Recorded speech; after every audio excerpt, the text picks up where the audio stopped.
एक बात अक्सर कही जाती है, समय बड़ा बलवान।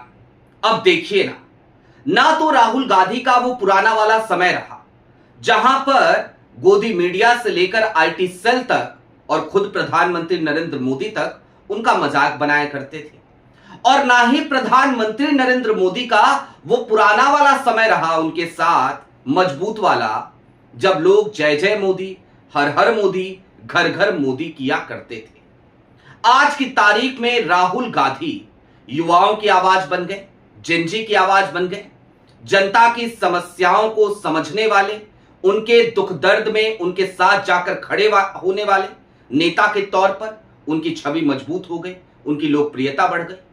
तो दूसरी तरफ प्रधानमंत्री नरेंद्र मोदी की तमाम मार्केटिंग स्ट्रेटजी फेल होती जा रही है, और आज एक बड़ी खबर निकल करके सामने आई। देखिए, जो भी कहेंगे तथ्यों के साथ कहेंगे, लेकिन शुरुआत वहीं से। प्रधानमंत्री नरेंद्र मोदी के घर पर हुई आज की इमरजेंसी बैठक, 4 घंटे की मैराथन बैठक, जिसमें 2 घंटे तो तमाम कैबिनेट मंत्रियों के साथ और उसके बाद 2 घंटे अमित शाह साहब और प्रधानमंत्री नरेंद्र मोदी की अपनी बातचीत। और इसके बीच शाह साहब ने क्या गोदी मीडिया को एक स्क्रिप्ट थमा दी। ये स्क्रिप्ट प्रधानमंत्री नरेंद्र मोदी के सम्मानजनक विदाई की स्क्रिप्ट है, यानी कि ये इमरजेंसी बैठक मोदी जी के इस्तीफे की सुगबुगाहट है, सिर्फ और सिर्फ कैबिनेट में रिसफल की नहीं। सारी बातें जरा विस्तार से करेंगे। नमस्कार, मैं स्वप्निल और आप मुद्दा देख रहे हैं। दोस्तों, आगे बढ़ें उससे पहले वही छोटी सी अपील। मुद्दा इन दिनों एक गंभीर आर्थिक संकट से जूझ रहा है। एक तरफ जहां हमारे मेन बैंक अकाउंट्स बीते लंबे समय से फ्रीज चल रहे हैं, तो दूसरी तरफ हमारे 2.5 साल पुराने चैनल को हमसे लंबे समय तक छीन कर रखा गया था। ऐसे में डे टू डे ऑपरेशंस में मुद्दा को काफी मुश्किलों का सामना करना पड़ता है। लिहाजा आपसे गुजारिश है, यदि आप चाहें तो स्क्रीन पर दिख रहे क्यूआर कोड या फिर के नीचे दिख रहे यूपीआई नंबर्स के जरिए मुद्दा की छोटी छोटी मदद जरूर कीजिएगा, ताकि हमारी बेबाकी यूं ही बरकरार रहे। अब आगे बढ़ते हैं और जरा समझने की कोशिश करते हैं कि वो सेवा तीर्थ में, जी हां, प्रधानमंत्री नरेंद्र मोदी जिन्हें नाम रखा है ना नया नया सेवा तीर्थ, जहां पर मेवा मिलता है कई लोगों को, वहां पर ये जो 4 घंटे की बैठक चली, ये क्यों चली? इस बैठक में हुआ क्या? सबसे पहले आपकी स्क्रीन पर एक हेडलाइन है, गौर से देखिएगा इस हेडलाइन को। नवभारत की यह हेडलाइन क्या बता रही है? 4 घंटे तक बैठक चली और मंत्रिमंडल में फेरबदल हो सकता है, इसकी पूरी गुंजाइश है। जाहिर सी बात है, फेरबदल की बात की जा रही है मंत्रिमंडल में। धर्मेंद्र प्रधान के इस्तीफे की मांग को लेकर इस देश का युवा, इस देश का जिंजी सड़कों पर उतरा हुआ है। एनएसयूआई से लेकर कांग्रेस तक सब सड़कों पर है। गोदी मीडिया भले उन्हें कवर करे ना करे, लेकिन देश में एक आक्रोश है, एक आवेश है। और आज की तारीख में इस देश के तमाम शिक्षकों ने, उन्होंने भी ऐलान कर दिया कि भैया 6 जून की तारीख में हम जंतर मंतर पर पहुंचेंगे और धर्मेंद्र प्रधान का इस्तीफा होने तक वहां पर धरने पर बैठेंगे। लेकिन ये तो तारीख हो गई 6 जून। एक तारीख और ज्यादा महत्वपूर्ण है, और वहीं से ये मोदी जी के सम्मानजनक विदाई की जो स्क्रिप्ट लिखी जा रही है, उसकी कलई आपको खुलती हुई नजर आएगी। आपकी स्क्रीन पर एक और खबर है, इस खबर को जरा गौर से देखिए। जी हां, नेहरू जी का रिकॉर्ड तोड़ने जा रहे हैं प्रधानमंत्री नरेंद्र मोदी। कैसे तोड़ने जा रहे हैं वो सुनेंगे तो आप अपना माथा पीट लेंगे। कैसे पीटेंगे वो भी अभी समझाते हैं, लेकिन जरा इत्मीनान से इन तमाम स्थितियों को आप समझिएगा। दरअसल प्रधानमंत्री नरेंद्र मोदी जब से प्रधानमंत्री बने हैं, उनके दिल में एक इच्छा थी। इच्छा इस बात की कि मैं नेहरू जी का रिकॉर्ड तोड़ दूं, सबसे ज्यादा लंबे समय तक प्रधानमंत्री पद पर बने रहने का रिकॉर्ड। लेकिन आज की तारीख में जो स्थितियां इस देश में पैदा हो गई हैं, नरेंद्र मोदी जी को भी पता है, अमित शाह साहब को और ज्यादा अच्छे तरीके से पता है कि अब वो सपना सफल नहीं हो सकता। दूसरा, उम्र के जिस पड़ाव पर है नरेंद्र मोदी और जिस तरीके की अलोकप्रियता का सामना इस समय मोदी जी कर रहे हैं, वैसे में भी यह संभव सा नहीं लगता, क्योंकि 2029 का चुनाव जीतने के बाद अगर प्रधानमंत्री नरेंद्र मोदी एक बार फिर शपथ लें, तब जाकर के कहीं वो नेहरू जी का रिकॉर्ड तोड़ पाएंगे। तो फिर ये वाली हेडलाइन क्या थी, जानते हैं क्या थी? बड़ी मजेदार हेडलाइन। आज की तारीख में एक स्क्रिप्ट पहले भेज दी गई, उसके बाद कह दिया गया कि भैया थोड़ा रुको, सब्र करो, अभी मत छापना। लेकिन भला हो, एक पोर्टल का उसने ये स्क्रिप्ट छाप दी, जैसे ही मना किया गया।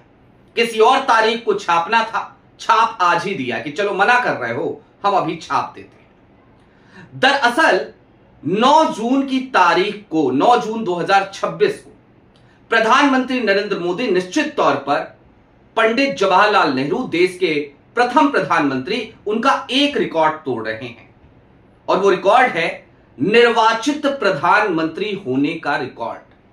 यानी कि देश में 1952 में चुनाव हुए, 1964 में नेहरू जी की मृत्यु हुई, तो 12 साल का ये जो कार्यकाल था नेहरू जी का, 12 साल 15 दिन का, वो रिकॉर्ड प्रधानमंत्री नरेंद्र मोदी तोड़ देंगे जाकर के 9 जून की तारीख को। और इसीलिए कहा जा रहा है कि मोदी जी रिकॉर्ड तोड़ने जा रहे हैं और इसमें वो कार्यकाल घटा दिया जा रहा है 1947 से लेकर 1952 तक, क्योंकि 1952 में पहले चुनाव देश में हुए थे। अब ये किया क्यों जा रहा है, जरा इस चीज को भी समझ लीजिए। दरअसल ये हड़बड़ाहट भी है, ये घबराहट भी है, ये भारतीय जनता पार्टी की सत्ता डगमगाने की सुगबुगाहट भी है। और ये इस बात का भी परिचायक है कि दरअसल प्रधानमंत्री नरेंद्र मोदी की घटती हुई लोकप्रियता से भारतीय जनता पार्टी ही, और खास तौर पर अमित शाह साहब ही सबसे ज्यादा ऐसा लगता है जैसे डरने लगे हैं। क्यों डरने लगे हैं, या क्या स्थितियां ऐसी पैदा हो गई हैं, अब उन बातों को भी समझिए, जरा गौर से समझिए। देश के मौजूदा नेता प्रतिपक्ष राहुल गांधी को चाहे लंबे समय तक आपने जितना भी बदनाम करने की कोशिश की हो, लेकिन आज राहुल गांधी इस देश के मजलूमों की, मजबूरों की, मजदूरों की, गरीबों की, युवाओं की, जेंजी की, मिडिल क्लास की, सबकी आवाज बनकर उभरे हैं। हर कोई उनमें एक उम्मीद लगाकर देख रहा है। हर किसी को यह लगता है कि यार ये आदमी अपना सा है। हर किसी को लगता है कि देखो ये हमारे मुद्दे उठा रहा है। यानी कि एक तरफ राहुल गांधी की लोकप्रियता का ग्राफ बहुत तेजी से ऊपर उठ रहा है, तो दूसरी तरफ प्रधानमंत्री नरेंद्र मोदी हैं, जो किसी समय पर यहां पर हुआ करते थे। राहुल गांधी को यहां बिठा दिया गया था, ये यहां थे। और क्यों थे? क्योंकि भाई विज्ञापन का जोर, मीडिया की स्ट्रेटजी, तमाम पीआर एजेंसीज, गोदी मीडिया का हाल, आईटी सेल की मजबूती। लेकिन सच तो सच है, छिप नहीं सकता। तो आईना आज की तारीख में लोग मोदी जी को दिखा रहे हैं। और आज की सच्चाई क्या है? पेपर लीक पे पेपर लीक, पेट्रोल डीजल की बढ़ती हुई किल्लत, बीते 12 सालों के मोदी जी के कार्यकाल में उपलब्धियां गिनाने के लिए कुछ भी नहीं। अगर है तो सिर्फ और सिर्फ जुमलेबाजी, सिर्फ और सिर्फ कपोल कल्पित कहानियां। और जाहिर सी बात है, देश की जनता इन चीजों से अब ऊब चुकी है। 2026 चल रहा है, चुनाव की दुंदुभी अभी से कई राज्यों में बच चुकी है। 2027 में उत्तर प्रदेश में, इस देश के सबसे बड़े राजनीतिक सूबे में भी चुनाव होना है। और अगर प्रधानमंत्री नरेंद्र मोदी के चेहरे के साथ या फिर कि उनके प्रधानमंत्री रहते भारतीय जनता पार्टी वहां पर चुनाव में जाती है, तो जाहिर सी बात है उसका नुकसान भाजपा को उठाना पड़ेगा। उत्तर प्रदेश में भी सड़कों पर युवा है।